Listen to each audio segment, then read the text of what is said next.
Buenas noches, mis hermanos. Problemas técnicos, segunda vez que voy a grabar el video.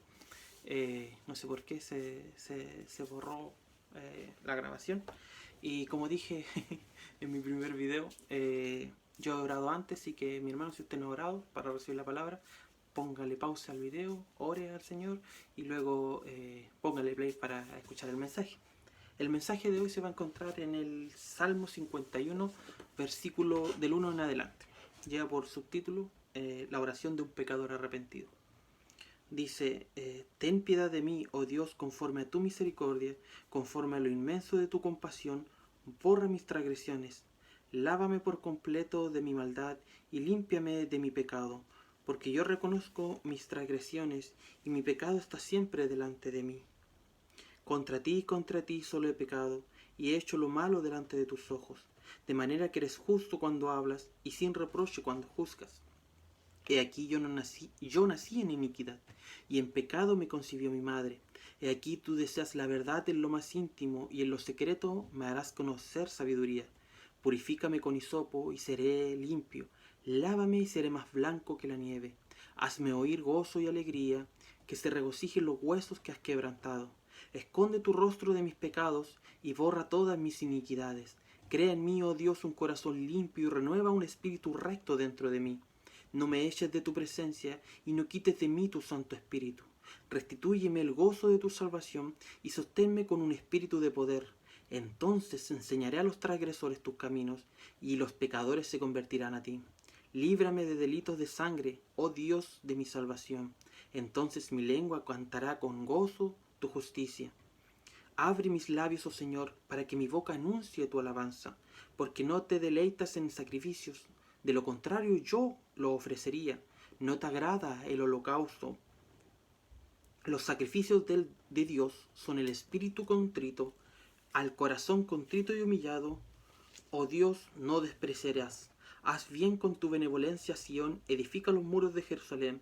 Entonces te agradarán los sacrificios de justicia, el holocausto y el sacrificio perfecto. Entonces ofrecerán novillos sobre el altar. Bueno, mis hermanos, este es un pasaje, es un salmo de David. Se dice de que este salmo David lo escribió luego de haber cometido pecado, ¿cierto? De haber tomado la mujer de uno de sus soldados, ¿cierto? De uno de sus capitanes, de un general, que estaban en la guerra mientras él estaba descansando en el palacio, ¿cierto? Y sabemos toda la historia que aconteció en aquel pasaje. Sabemos que David había cometido pecado delante del Señor, y él se presume, ¿cierto?, de que este salmo él lo escribió luego de haber realizado esto. Entonces por eso se llama la oración de un pecador arrepentido. Aquí podemos ver, ¿cierto?, cómo el porqué, ¿cierto?, de que el Señor dice de que David, la palabra dice que David era un hombre conforme al corazón de Dios. Eso no quiere decir de que él era sin pecado. Él tenía pecado, pero agradaba a Dios porque él era humilde. Dentro de su irreverencia, ¿cierto? Él fue capaz de reconocer y de arrepentirse de lo malo que él había hecho.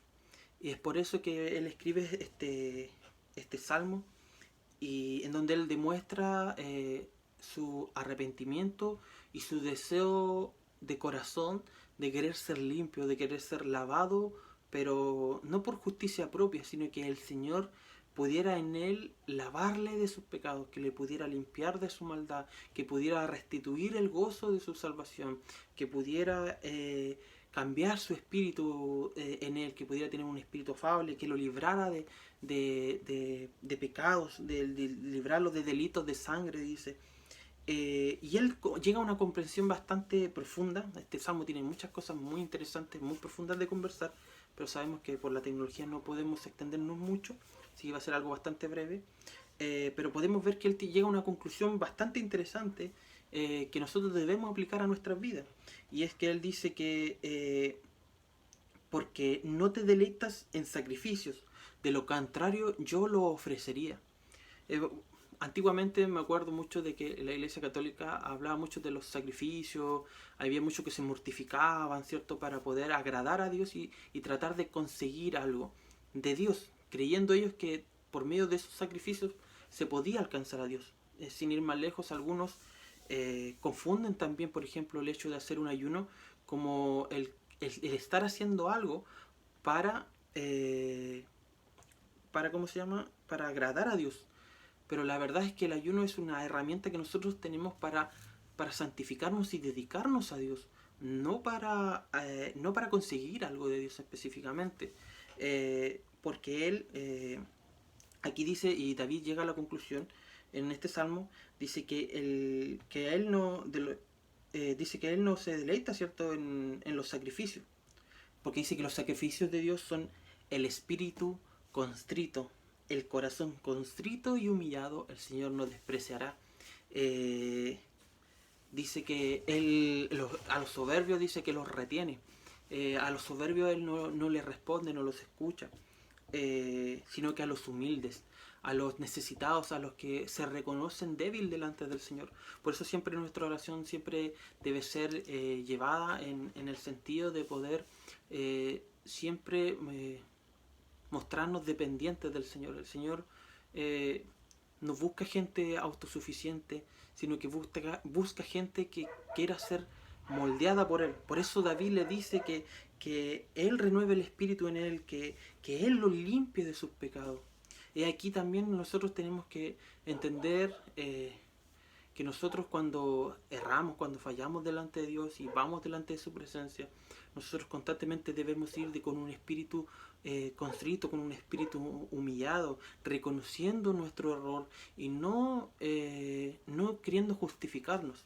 Porque muchas veces nosotros pecamos de distintas maneras, cosas a lo mejor tan sencillas como que a veces nosotros no lo vemos como pecado, pero por ejemplo cuando nosotros contendemos con nuestros hermanos, cuando hablamos tal vez mal de los hermanos, y dice que el que no ama a su prójimo dice que se convierte en homicida. La palabra es así de tajante. Y nosotros muchas veces contendemos con nuestros hermanos, con los hermanos que tal vez no son tan fáciles de llevar, y contendemos contra ellos. Y eso no le agrada al Señor y eso es pecado delante del Señor. Y así tantas otras cosas que nosotros cometemos.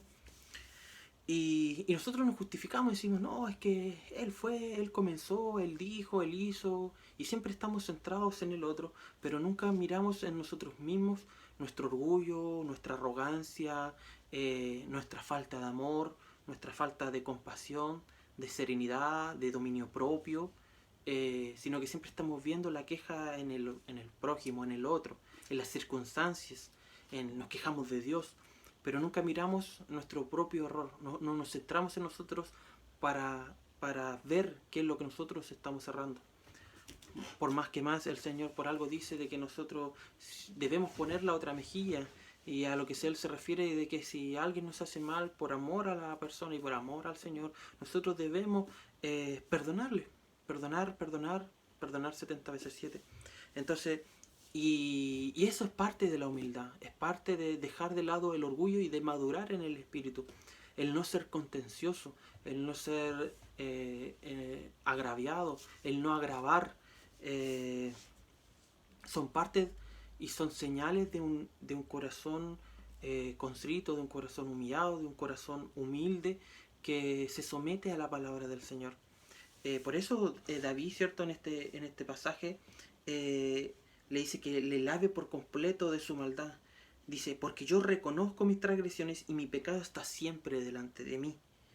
Contra ti solo he pecado.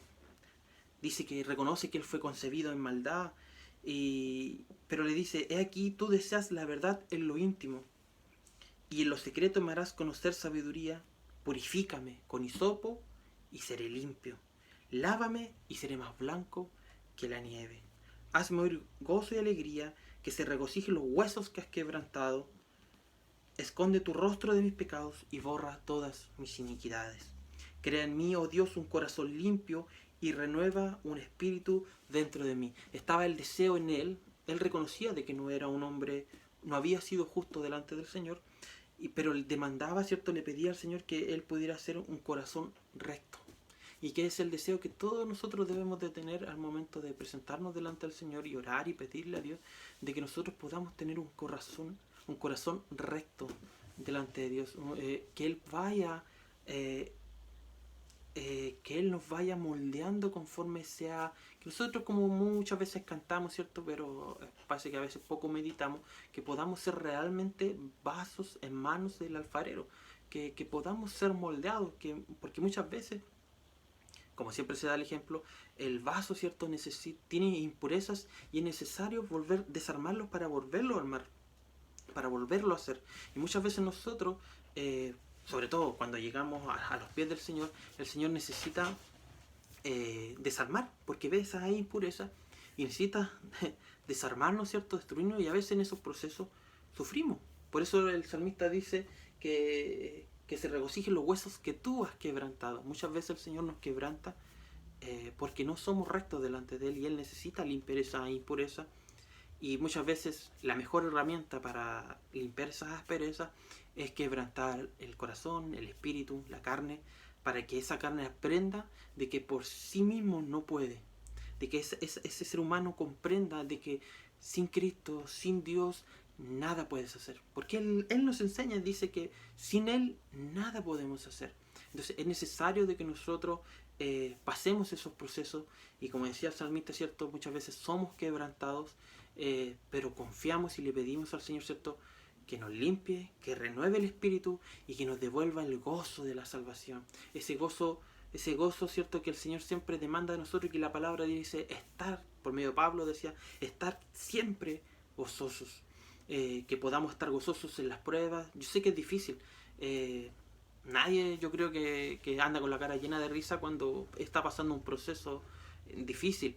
Y él no se refiere, Pablo no se refiere al estar con la cara llena de risa cuando se nos parte un ser querido, o cuando estamos enfermos, o cuando tenemos alguna necesidad, sino que él se refiere a de que, independiente de ese dolor momentáneo, nuestra confianza y nuestro gozo interno de que aún así sabemos que el Señor está con nosotros, que aún así sabemos de que eso tiene sentido en Cristo, de que lo que nosotros estamos pasando no es gratis, sino que hay un Creador, hay un Dios todopoderoso que está en los cielos, que reina y que nada pasa sin que Él no lo sepa.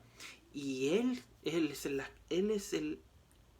el maestro de mi vida, Él es el que está haciendo, moldeando mi vida, moldeando mi carácter para poder llegar algún día a ser y estar a la estatura del varón perfecto. Pero para eso debo vivir esa aflicción. Sufro, lloro, gimo, pero en mi interior me gozo porque sé que mi Cristo está ahí y está conmigo. Y aquí dice, ¿cierto? Crea en mí, oh Dios, un corazón limpio y renueva un espíritu dentro de mí. No me eches de tu presencia y no me quites de tu santo. Y no me quites de mí tu santo espíritu.